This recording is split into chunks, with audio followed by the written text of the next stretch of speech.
បេះដូងដែលធ្លាប់រឹងមាំស្រាប់តែទន់ជ្រាយ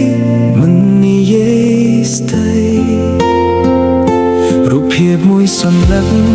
អាចធ្វើឲ្យបងភ្ញាក់ពីសូរបិនដឹងច្បាស់ថាអូនលែងមែនជាមនុស្សរបស់បងមិនខឹងអូនទេព្រោះស្នេហាគ្មានអ្នកណាបងខំបានគ្រាន់តែចិត្តមួយនេះមិនទាន់រៀនរស់ដោយគ្មានអូនមានអ្នកថ្មីហើយបងក៏គួរតែអស់សង្ឃឹមតែហេតុអ្វីរាល់យប់នៅតែនឹកអូនដូចថ្ងៃដែលយើងទៅស្រឡាញ់គ្នាបងជូនពរឲ្យអូនមានសុខផងមង្គល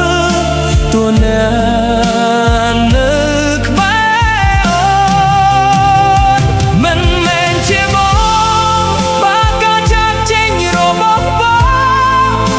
ងធ្វើឲ្យអូនសប្បាយបងព្រមទទួល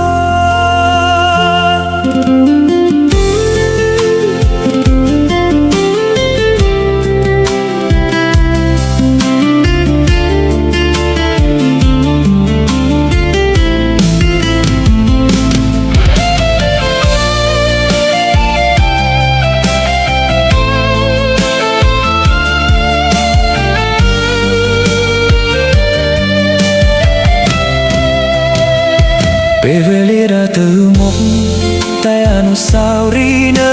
ដដែលគ្រប់កន្លែងដែលធ្លាប់មានអូននៅតែមានស្រមោលនៃការចងចាំថ្ងៃណាមួយបងប្រហែលអាចញញឹមវិញតែមិនមែនព្រោះភ្លេចអូនគឺព្រោះរៀនទទួលយកការពិតអូនមានអ្នកថ្មីហើយបងមិនសុំឲ្យអូនត្រឡប់គ្រាន់តែសុំឲ្យអូនត្រូវបានគេស្រឡាញ់លើសពីអ្វីដែលបង